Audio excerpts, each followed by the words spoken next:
Welcome into the latest episode of the 5 Reasons Podcast. I'm Ethan Skolnick. Typically, I'm here with Chris Whittingham. He's on vacation this week, so we've dipped into the Miami Heat beat well again. We had Giancarlo Navas on with us and Quentin Richardson. Check out that episode talking about Dwayne Wade. We just put that out this morning as I tape this, but today we've gone for Alf, who you guys know well from Heat Twitter and other places. You can find him at Alf954. It's Alf on Sydney. And we have a special guest with us today. I've been trying to get this done for a while because I know that Heat fans have really taken a liking to him. And then I was at the game yesterday against Atlanta, and he's flying through the air, doing airplane mode things. So I figured this was a good time to do this. We got Derrick Jones Jr. with us. Derrick, thanks for joining us today. Thanks for having me.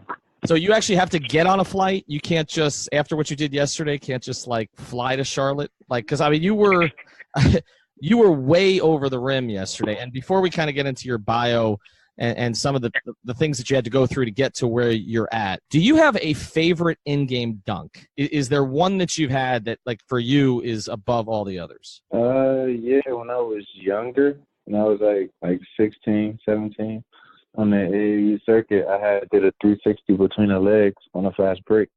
And well, my team was already up like 30, so it was like, man, it counted, but it really didn't mean anything. But that's one of my favorite in-game. Wait, you did a 360 between the legs in a game? Yeah. At 16 years old? Yeah. Wow. So nonchalant about it too. I love it. It's like, yeah, I couldn't do that in NBA Jam, so that's just not fair. That's ridiculous. Well, I love too when he says when I was younger, as if you're not already the youngest guy on the team right now, which is pretty remarkable what you're doing. I want to go back with you a little bit to Pennsylvania, where you grew up. When did you kind of know that you had this talent, maybe that some other kids your age didn't have? When I turned 8, when I turned 8, I was always a big kid, but I wasn't the biggest kid. But, I was skilled at the game, and at a young age, I knew how to play the game because I was watching my brother play since I was like 4. So I knew how to play the game and everything. And then that's when I actually got introduced to, like, the NBA, and I was watching a lot of NBA games. And, I just fell in love with the game and with the love and the work ethic came. And once I started working a lot harder than what I was when I was 8 years old. I always had my dad take me to the gym to go work out and go home. Maybe some nights where I couldn't sleep, and I asked my dad to take me out to the court. For that reason exactly, my dad had bought a court so we could put it in my backyard. So, nights like it was times like 3, 4 in the morning when I was like 8 or 9. I couldn't sleep before school. Like, my dad just always had that court in the backyard. I turned the light on and I was out there just shooting. Okay, so you came up in Pennsylvania. You're doing 360 dunks at 16. Obviously, you had a very good high school career. You get to UNLV. What about that experience? Either did you like or do you have any regrets? Was there anything you would change about that? No, I wouldn't change anything about my experience in college. It didn't go ideal to how I wanted it to be, but that was no brainer to school for me. And I love the school. I still do love the school. I'm kind of sort of close with the head coach that's there, Marvin Menzies. And, he's a cool dude, and he was actually going to be the coach if I would have went back to school. So, me and him building a relationship over the few years. And he's been a cool dude to me, and he's just always been that guy that I know that I can talk to. It's just the whole school. It was just a great place for me. The fans loved me. I was an electrifying player in Las Vegas. So, the practice to Las Vegas. You're a better show than the Strip. So the decision you make then is, so you're there for the 1 year and you make the decision to go pro. As you were going through the draft process, did you think you were going to get drafted by a team? Did you think a team would take a shot on you there, or were you pretty much resigned to the fact that you were going to have to go to a camp and prove yourself at that point? Everybody thinks they're going to get drafted, and me personally, I thought I would. But, I was always open and I wasn't naive to the fact that I would have thought that I would have been undrafted. So I went out there to every pre-draft workout and worked my tail off and did whatever I possibly could to catch a scout's eye or to to have them actually even put me on their radar, put me on their clipboard of names that they have. And, I mean, I did whatever it took. I mean, I was always in the gym early. I mean, I was always trying to be the last one out the gym. And, I mean, that's how I am today. I mean, I'm always one of the first players in our gym and one of the last to leave. Because, I mean, this is one of the teams that everybody on this team loves the game. And we all love being around each other. And that's why I feel like we play so good together, because, I mean, we out there we playing like we all brothers, and we've been playing with each other since we was in diapers, for real. But when you're going through that process, so like you said, you're trying to catch a scout's eye. You only had sort of the 1 year to show them from UNLV. As you're competing against other guys, are you thinking to yourself, and you're doing some things that maybe they can't because athletically you're more skilled than some of the other guys up there and you have a higher athleticism? Were you starting to think to yourself, okay, I can play in the league? Like if I get an opportunity, I mean, if this is the guys I'm playing against, I'm competing against, I can play at this level. Did you start to think that as you went through the process? Yeah, I mean, just being out there, just playing the game. I mean, I never doubted my ability to play at any level. I mean, I left college because I knew that I would be able to survive and I would be able to fight my way into the league, and like that's what I did. And I mean, I was always going to be out there being that person that's going to outwork everybody. And I mean, I never ever just thought that just players in the NBA are just too strong or they too big or too fast.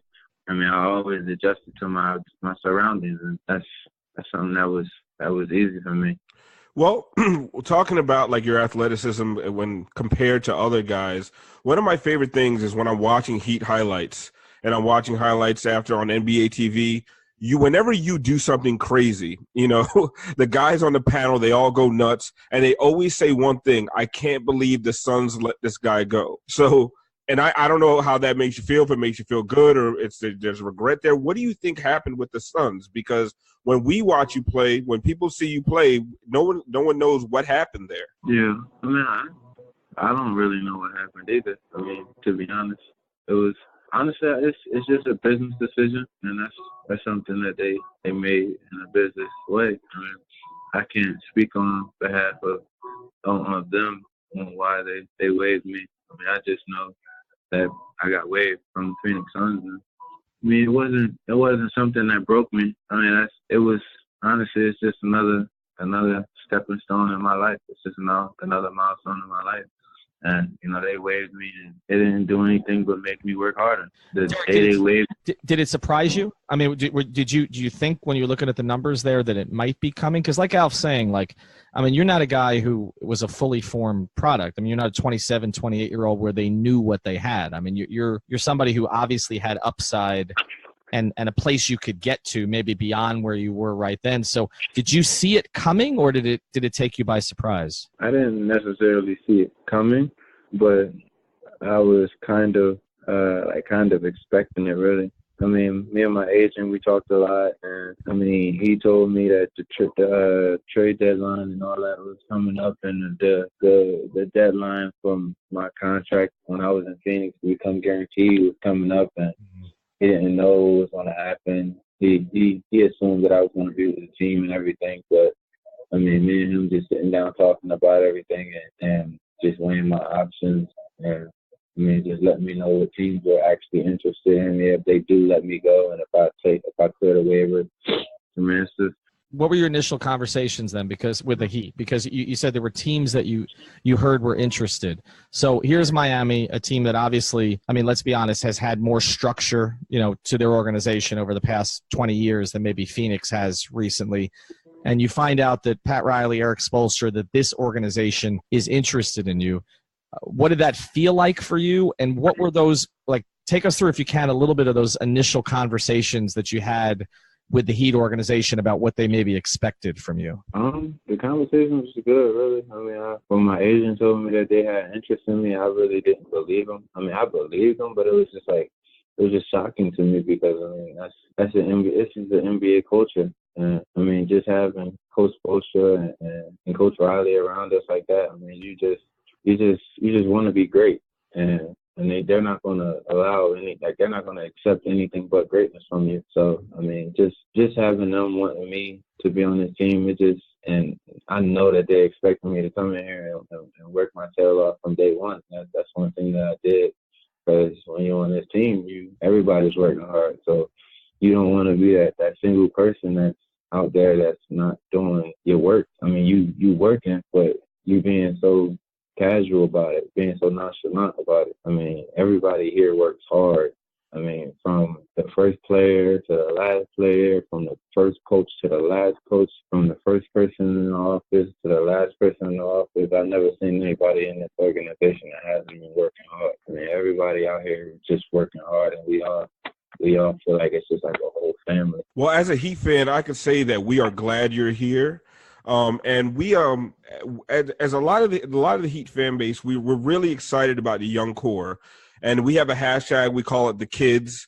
And really, when we talk about the kids, we're talking about Justice, J. Rich, Bam, and now we include you, because we believe that you're part of the young core. That's the future of this franchise, and seeing you guys on the court together is really exciting. Seeing you guys playing with Dwayne, it's super exciting.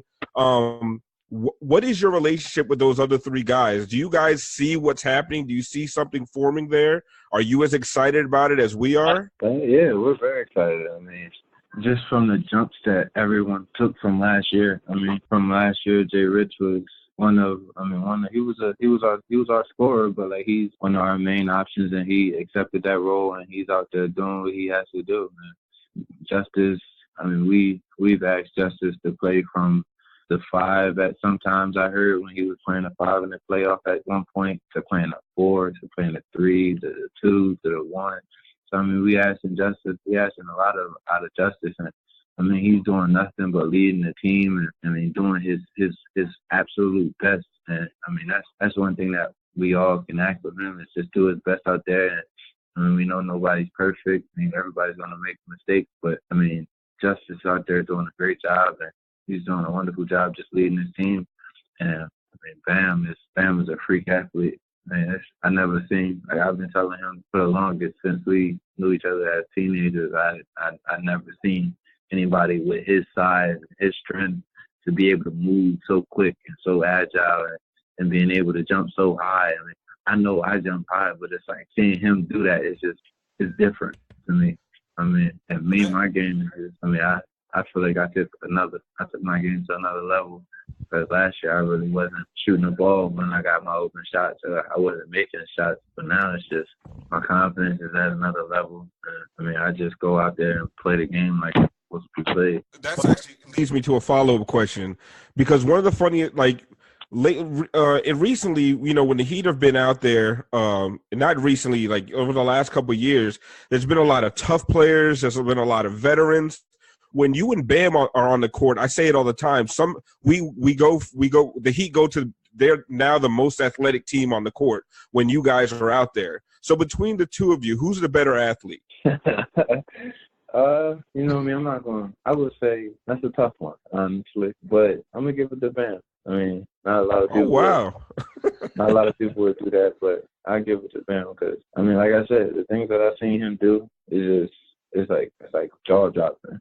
But I mean, that's because I'm saying this because my dunks to me aren't that spectacular anymore. Because I've been doing it since I was like 16, I mean 15, 16. So it's like, okay, I've been doing this for so long. I've seen every dunk that I've done, and I mean, I've seen dunks that I've done that nobody has done yet. So I mean, it's not even like jaw dropping anymore for me. It's just like I already know what's gonna happen with me. With Bam out there, you never know. I mean, he'll go out there and go sky for a block and block the ball with both hands off the top of the glass, or sky for a putback and dunk on everybody, or go get a lob and reverse it on somebody. And he's just a freak athlete, and I don't understand how. I'm still trying to figure that out. Get back to our episode. I want to introduce you to another great sponsor of the 5 Reasons Sports Network, and that is Berlitz Broward. This is the best place to learn a language in South Florida. I can speak to it personally. My daughter, already fluent in English and Spanish, we decided to introduce her to Mandarin. She's not even 5 years old, and she's already out speaking Mandarin, knows all of the numbers up to 100, and she loves it. She loves to go back because the way that they work with her, the way that they teach her, and they also work with me as a parent with her schedule to make sure that it fits in with everything else she's doing. You can also learn languages as an adult. They teach many different languages there. Again, English, Spanish, Mandarin, Italian, German, right across the board. They teach virtually every language that you can possibly name. Here's the number that you call, 954-743-0077. That's 954-743-0077. Mention that 5 Reasons sent you.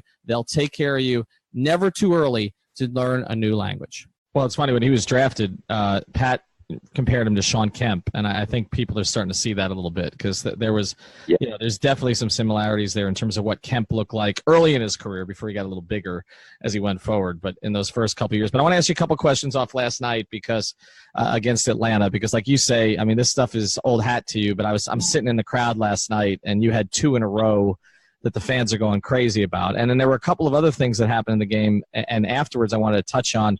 I thought it was interesting in the locker room after the game that Justice was being asked about the kids. And like Alf said earlier, it has seemed like everybody's kind of grouped together, Bam and Josh, who's not as much a kid anymore. He's 25, but Bam and Josh and Justice.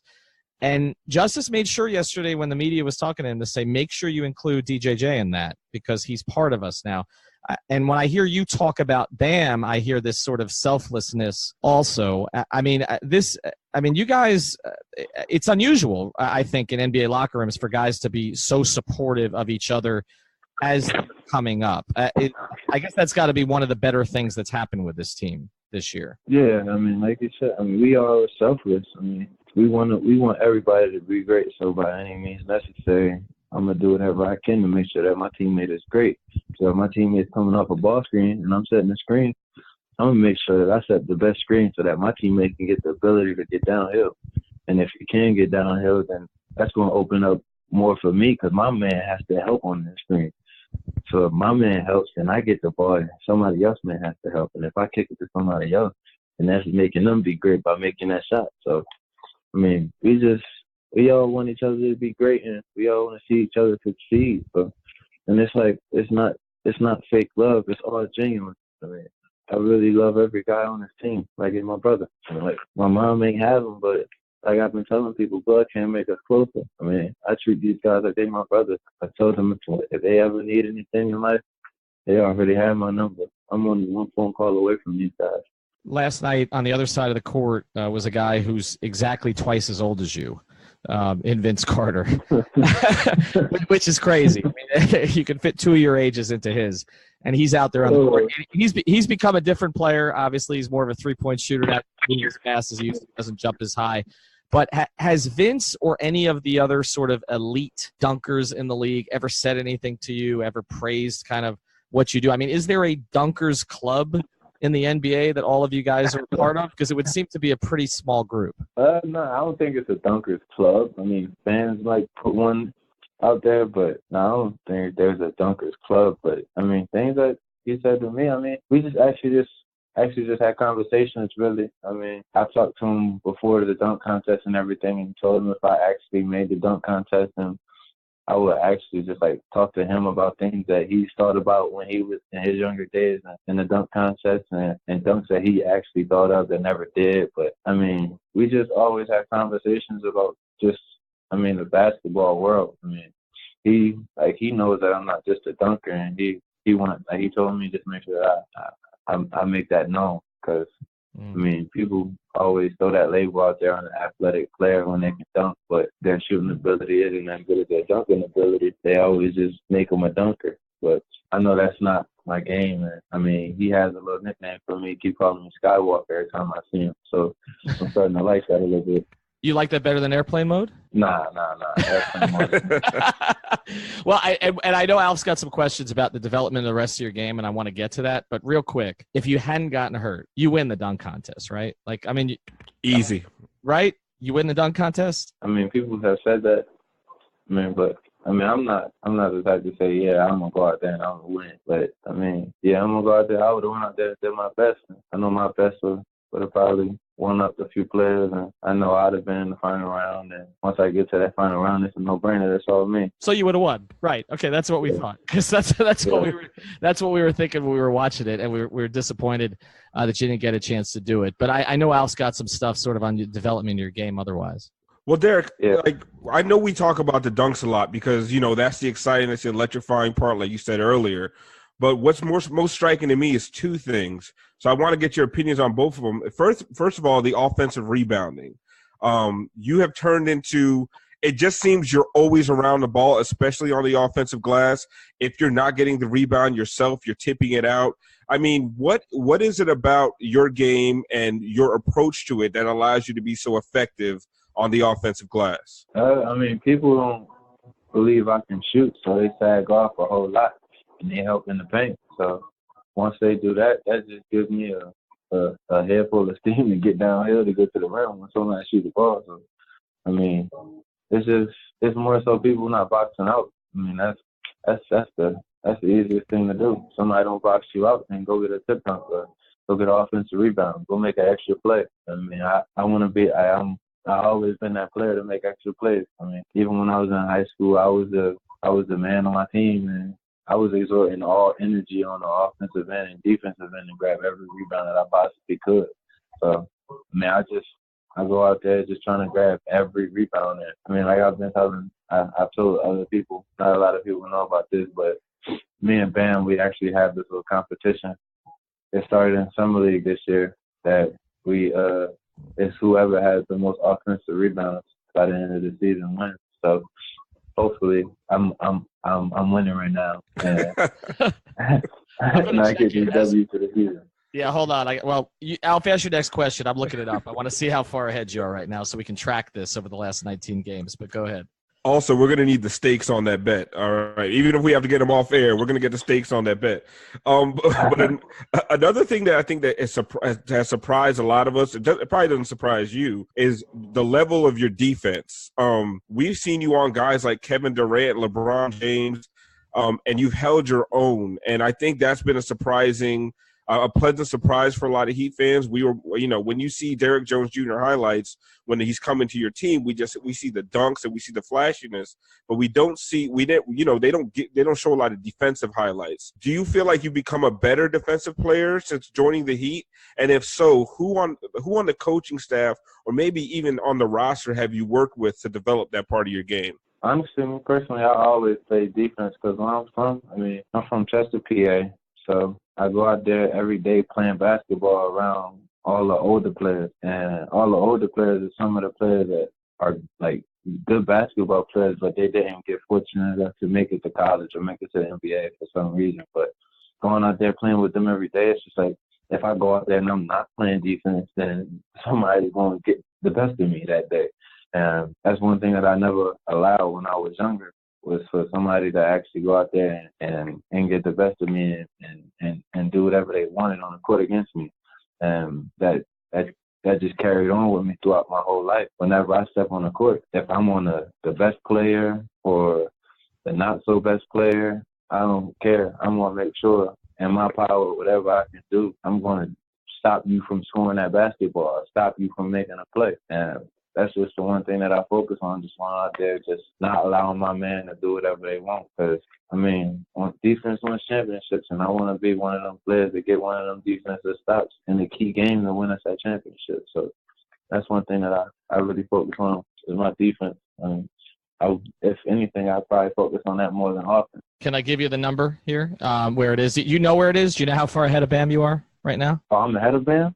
Yeah, you in total. Yeah, it's one now, not per game, but we're not going to tell Bam that. So as long as he doesn't listen to the pod, we're fine. 135 to 125. So you've got a 10 offensive rebound lead with 19 games left. So I think you're just going to have to knock him over. Like if the two of you guys are going for the ball together, I mean. Yeah, no, that's just y'all did. I'm pretty sure y'all didn't catch this in the beginning of the season. I forgot what game it was, but me and Bam both went up for a rebound. It wasn't offensive, it was defensive, but we both went up for a rebound. and I grabbed the rebound, and then he grabbed the rebound, and he wouldn't let go of the ball, so I had to push the ball all the way to the ground so that he wouldn't bend over to grab it. So I just want you to know, right now, Bam steals, but he steals rebounds from me. Okay, well, so how much is at stake in this bet? Because if you guys are fighting each other to the floor, I mean, this is not like $5 or like a poker chip or something like that. There's something else going on. No, we haven't made up the stakes, but we threw out a few ideas, and one of the ideas is whoever loses has to pay for dinner that night. When we if we actually get to go out to summer league just to watch our teammates play, then if I win, then he's definitely winning some UNLV gear on that campus.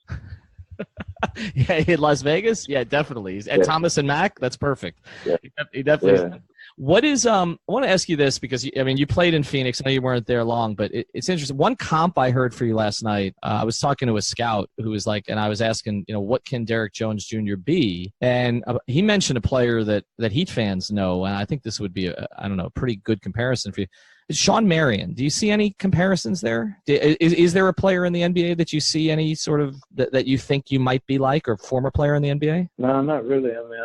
I really don't try to like compare my games to others, because there's things that I do out there that are unique, and like I said, there's things that they did because they have the name that they have. They did things that are unique, and I'm not trying to sit up there and live up to nobody's shoes or fit anybody's shoes. I'm trying to fit my own and do whatever I can do to be the best Derrick Jones Jr. that I can possibly be. And I just go out there every day and play the game that I play, and just play it with confidence because my teammates instill that confidence into me. And I don't like comparing my game to nobody, but if I was to tell y'all, or if I was to say my favorite player, it'd probably be Penny Hardaway. Okay. That's a good one. Yeah, that's a very good one. That's a versatile player. He wasn't as above the rim as you, but obviously he could do a lot of other things. So that's not a bad one. So speaking of being the best Derrick Jones Jr. you could be, what is one thing about your game that you're you're the most focused on right now? I think you kind of talked about how you're not getting your shot isn't being as respected as probably it should be when you look at the numbers. But what aspect of your game are you working on the most right now? Everything, really. I don't have a part of my game that's perfect, and as long as I play this game of basketball, I don't think no part of my game will be perfect. I can get it as close as possible to perfect, but no one's perfect in this world. You're going to have mistakes and things are going to happen, but I really try to focus on every part of my game. Do you think, though, that the shooting, because Alf mentioned it, like from a percentage standpoint, you've improved, and so you would think teams would be respecting that more. Do you think if you can get yourself to, on a decent number of attempts, 35, 36, 37% consistently, that it will unlock other things in your game for you where, like you said, they can't play you quite the same way because they are going to be forced to respect it? Because I see a little of that with Justice now, right? Like first couple of years, there wasn't really respect for him, as a shooter. And so, at times it looked like the Heat were playing 4-on-5 because, the guys were sagging into the lane. And now it's like Justice has no hitch in his shot. Like he gets the ball, it's going up, and teams have to respect that. Do you think that'll change the equation for you as you become more of a knockdown 3-point shooter going forward? I honestly feel like I'm a knockdown 3-point shooter right now.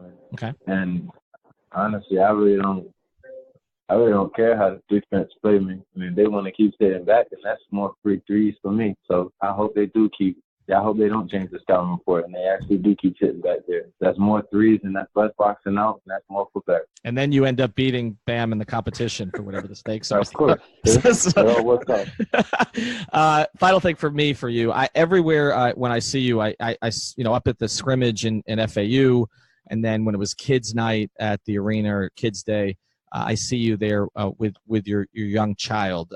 What has that meant for you?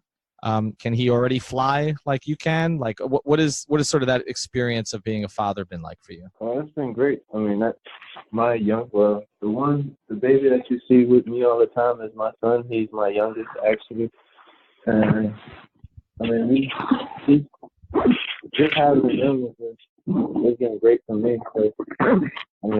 I love my son. I love both my kids. Really. It's just been great.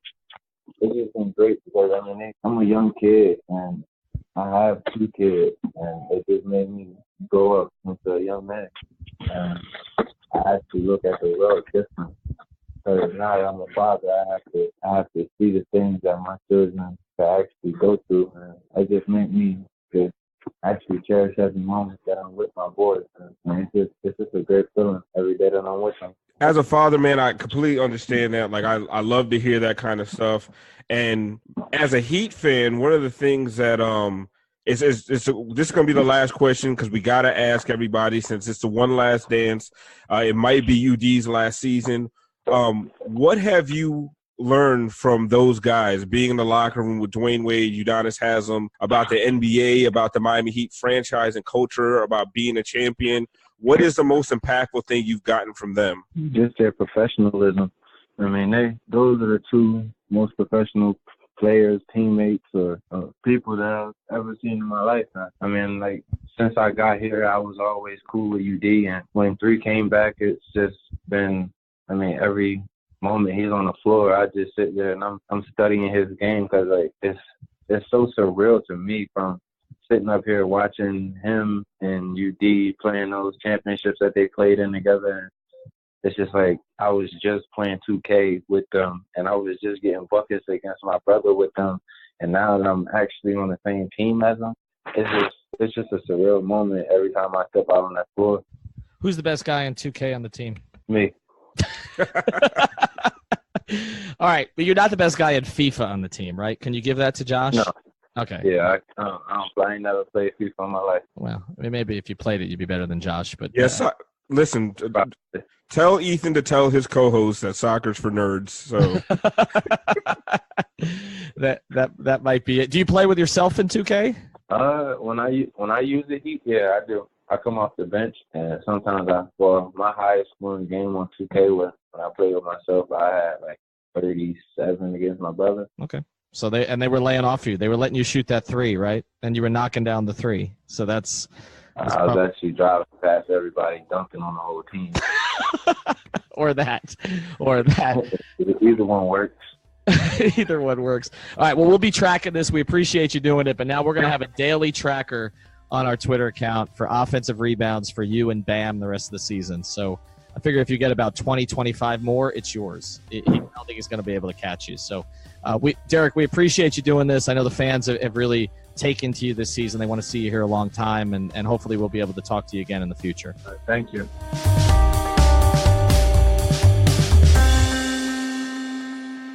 Thank you for listening to the Fire Ringer podcast. Thank you so much.